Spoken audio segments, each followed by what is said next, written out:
Hello guys, good morning. GTA Cars Rafa ulit, ang inyong lingkod. Mapagmahal, kawang gawa, God fearing at maaga matulog. Ito si Mark Yakis. Mark Yakis lang yan, period. So anyways, naman ng ano. punta tayo dun sa kabilang sa Grahe. May mga nagpapa PMS dito. Serbisyong totoo, serbisyong abot kaya, serbisyong hindi ka iiwan sa air. Serbisyong mamahalin ka ng tunay. Ganun ang Mas pinagsasabi. tunay And sa iyong jaw. Ayoko sabihin. Ang aming ka-tie up na garay, maganda dyan mag-detail. Dali na natin dyan mamaya yung yung Kisar Henny, yung pang EcoBoost niya. So, okay na.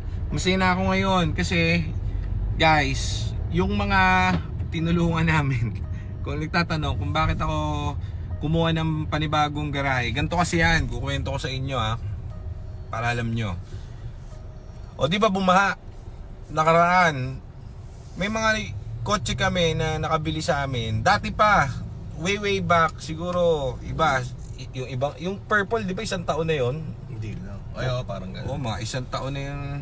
So galing sa amin yung mga unit nila. So gamit nila yan everyday, walang problem. Service nila yan daily, walang problem. Kaso syempre kasama ang palad, yung alam niyo naman yung bagyo, lahat inabutan. So may mga nabahang kotse.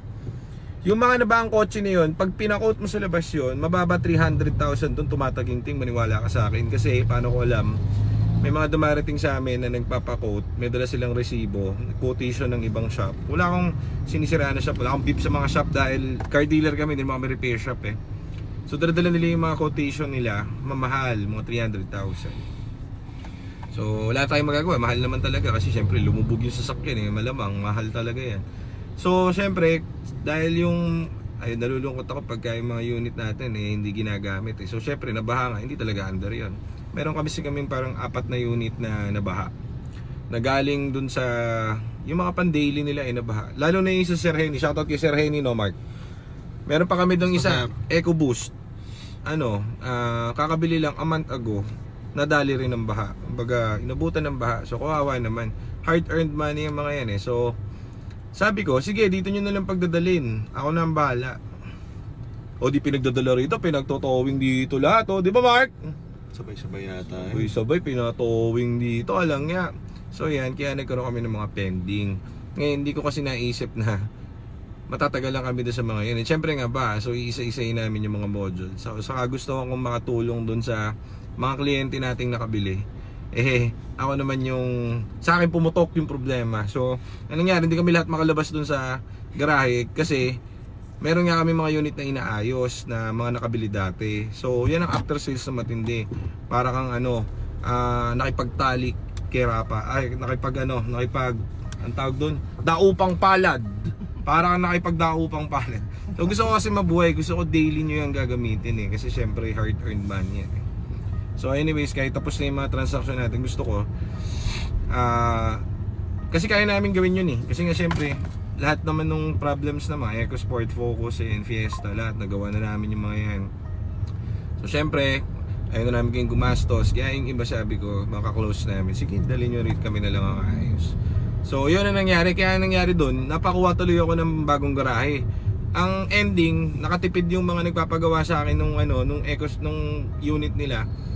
Sa dulo, ako pala yung gagastos, walang niya yan. So ako yung nag monthly ng ano ba yung 3 months deposit? 1 month advance ba yan? 3 months deposit. Yan ang kwento kung ba't medyo na-hold kami ng processing sa pagbebenta dahil sa walang yung baha. So ganyan yun. So anyways, tapos na sila lahat sila umaandar na, ipapadetail na lang lahat ng mga unit at continue na tayo dun sa flow natin.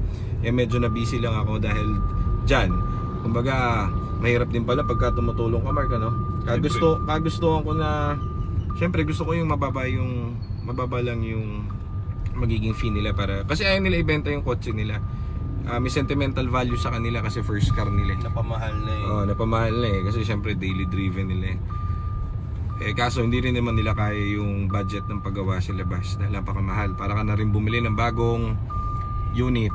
So ayan, yun lang, nakwento ko lang. So yan ang kwento ba't kami may isa pang garahe. Biglaan kasi dahil dyan Pero ngayon all goods, tuloy-tuloy na ulit yung flow ng tao. Accept na kami ng accept dahil wala na nakaharang dun sa garahe namin. Hirap kasi yung garahe namin dito sa main. Nakakalabas na tayo. Tawag dito nung may mga nagdala. Siyempre mga hindi umaandar yun. Di na kami, na-stop kami ng buying sa ng selling, di ba? Hindi naman na-stop, na hold yung processing namin. Pero ngayon all goods na, wala kaming pending at all okay na. So yan, tara. Babayan muna kami, punta kami dito sa kabila at mag-ayos-ayos. Magwawalis muna ako dun. May dala akong walis tambok. Sige.